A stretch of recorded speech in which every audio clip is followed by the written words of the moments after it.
Late हो रहा है। और मम्मा बोलेंगी फिर मेरी वजह से लेट हो रहा है।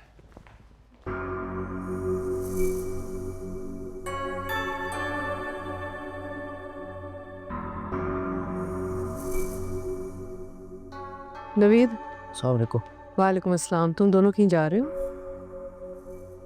जी वो आमना आंटी ने डिनर पे बुलाया। ओ, लास्ट मिनट इनवाइट होगा। जैनब ने तो पूरा दिन मेंशन नहीं किया कि तुम लोग बाहर खाना खाओगे आज। क्या बताती आपको, आप असद की वजह से परेशान थी और किसी से बात नहीं कर रही थी। मेरे ख्याल से असद तुम लोगों का भी कुछ लगता है। अगर वो घर छोड़ के चला जाए तो पूरे खानदान को परेशान ही होना चाहिए ना। अब तो घर आ गया, अब क्या प्रॉब्लम है? प्रॉब्लम यह है कि इन दोनों की लड़ाई अभी भी चल रही है। तुमने अपने भाई से इतनी बड़ी बड़ी बातें कर दी और मनाया नहीं उसे। तो मैं क्यों मनाऊं उसको? अगर आपने इसको ये बात समझा दी है कि ये घटिया हरकत ना करे, उस लड़की से कोई ताल्लुक ना रखे, तो मेरी इससे कोई लड़ाई नहीं है। मैं आपसे वादा करता हूं, मैं आज के दिन ही लड़ाई खत्म करने को तैयार हूं। मुझसे ऐसी कोई उम्मीद मत रखिएगा आप। असद, तुमने मुझसे वादा किया था बेटा। वादा किया था मम्मा कि आपको छोड़कर नहीं जाऊंगा और अपने वादे पर कायम हूं। इसके अलावा ना कोई मैंने वादा किया है और ना ही कोई एक्सपेक्टेशंस रखिएगा। बस कर दो असद, कल से तुम्हारी वजह से सब घर वाले परेशान हैं। ज़ैनब प्लीज, तुम मत बोलो इस मामले में, कीप क्वाइट। क्यों ना बोलूं? मामा आपको ब्लेम करिए। उन्हें लगता है कि शायद वही परेशान थी। नवीद भी कल सारी रात जागते रहे असद की वजह से। और तुम क्या चाहते हो? मैं ये चाहता हूं कि आप लोग मेरी लाइफ में इंटरफेयर करना छोड़ दें, बस। कुछ फैसले मुझे मेरी जिंदगी की मेरी मर्जी से करने दें, जिसमें नवीद भाई बीच में ना आए। जो फैसले तुम करना चाहते हो तुम करो। और नवीद, आप प्लीज उसके पर्सनल मैटर में ना इंटरफेयर मत करें। जो करता है करने दे। क्यों करने दूं? भाई है ये मेरा, प्यार करता हूं मैं इससे। तुम्हें उस घटिया लड़की से शादी करनी है ना? आई विल मेक श्योर कि तुम कभी जिंदगी में उससे शादी ना कर सको। And I will make sure कि मैं उसी लड़की से शादी करूं, रोक के दिखाएं आप। और घटिया नहीं है वो। मेरी बात सुनो, इधर Asad. Naveed, let him go. Please stop this, stop it. छोड़ दो अब। Just go to your dinner. यहाँ तो मामलात कोयले की तरह दहक रहे हैं। हाँ, असद तो बड़ा पक्का आशिक बन के घूम रहा है। रश्क आ रहा है मुझे तो रूसा की किस्मत में। आने दो रूसा को एक दफा इस घर में, फिर देखना मैं क्या करती हूँ। अस्मा का गुरूर तो उसके अपने बच्चे ही तोड़ेंगे। आप छोड़े हो रूसा को, आप अहमद की फिक्र करें। अम्मी कंट्रोल में करें उसे, ऐसा ना हो आपके हाथ से बिल्कुल ही निकल जाए वो। जिस तरह दिन ब दिन उसका रवैया बदल रहा है, मुझे तो टेंशन हो रही है अम्मी। मुझे खुद बड़ी टेंशन होती है उसे देखकर। तुम्हें पता है, सुबह अस्मा के साथ खड़ा था, उसे बैठ के तसल्लियां दे रहा था। असद को भी उसी ने घर भेजा, कह रहा था बड़ा समझाया है मैंने। मैं तो कहती हूँ उसे ना बाहर भेज देते हैं पढ़ने के लिए। बाहर भेजना तो जैसे बड़ा आसान है अम्मी।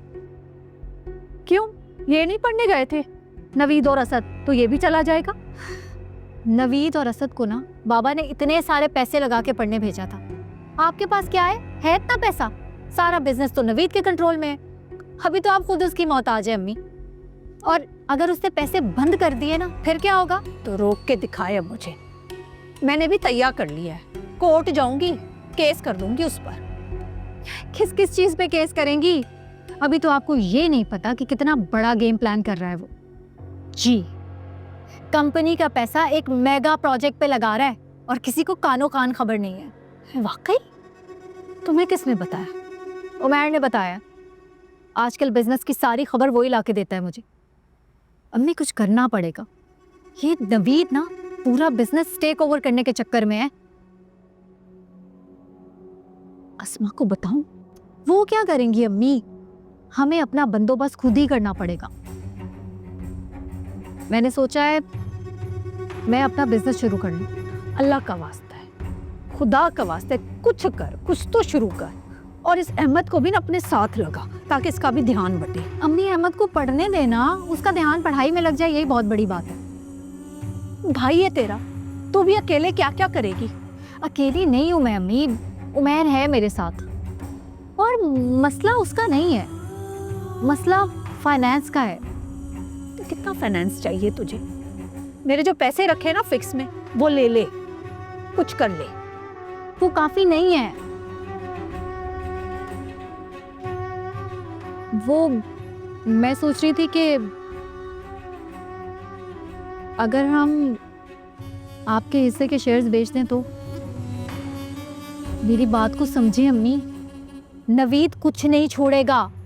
और जिस तरह इन दोनों भाइयों का झगड़ा चल रहा है ना, आप देखिएगा, लिख ले मेरी बात, ये ना कंपनी आधी आधी बेच के अपने पास आधा आधा हिस्सा रख लेंगे और हमारे हाथ कुछ नहीं आएगा। फिर क्या करेंगी आप खुद सोचें। बेहतर ये नहीं कि हम पहले ही कुछ कर लें, बाद में पछताने का क्या फायदा होगा। मेरा काम आपको समझाना है, बाकी आपकी मर्जी है।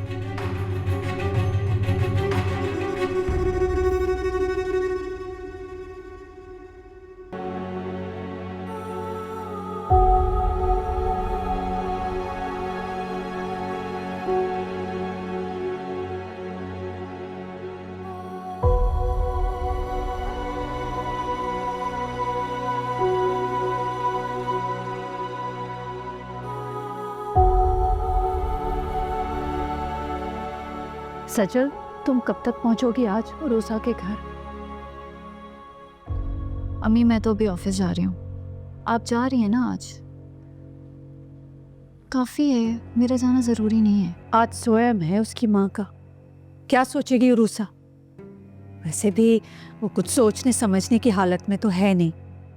बहुत बुरा हुआ है उस बेचारी के साथ। मुझे तो उसके रिश्तेदारों और उसके मोहल्ले वालों पे बहुत गुस्सा आ रहा था।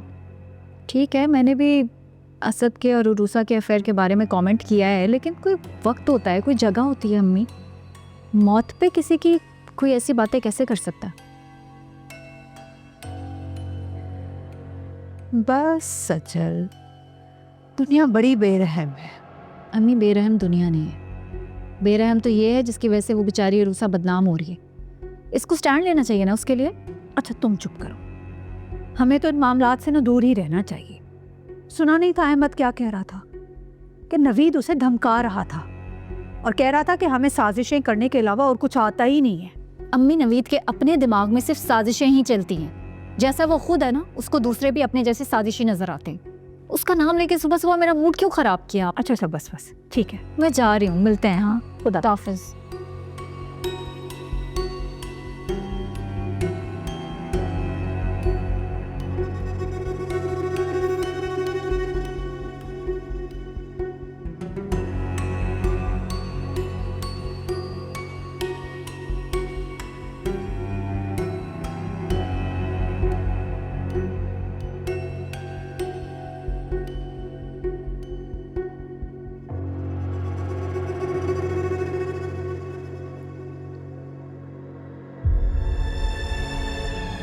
इतना मुझको बता दे।